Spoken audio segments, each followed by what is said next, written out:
About 20 years into the North American sports car revolution, the muscle car scene hit. Now, it was an important bump in the road because essentially it took everybody's mind off the sports car. Look at this. Great performer, probably the most iconic among all of the muscle cars, the Charger Daytona. Now, this car does brilliantly in a straight line, but I've been heard to say over the last 10 years that the average minivan is going to outhandle, outbrake this car, and on a rainy day, probably out-accelerate it.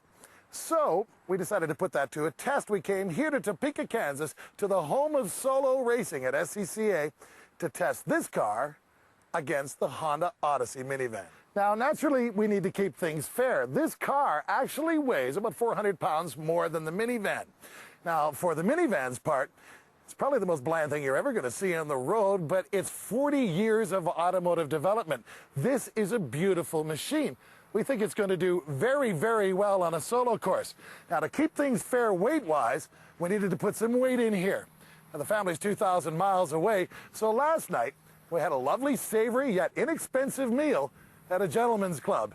And we've got some of the participants there to join us here today. So, gentlemen, put your hands together for Tiffany, Sabrina, Trixie, and Mercedes. Ladies, would you like to take a seat? Oh, I've got a whole lot of $1 bills for you girls. Nice to see you again. Nice to see you. Straight out of the box, the horsepower that the Daytona produces is virtually useless.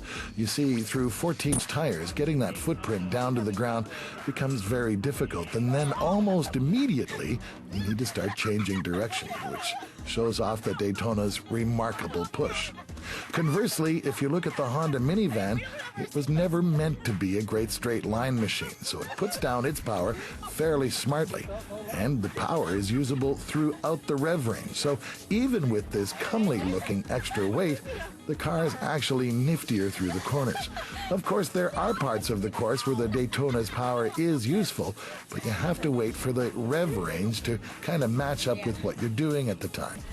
Now, anti-roll bars and so on obviously have no effect whatsoever on the Daytona, while the ride tuning that Honda's put into this has accounted for the weight, and although there's some body roll, definitely doesn't affect the driver's ability to control the car until you come to the very limit.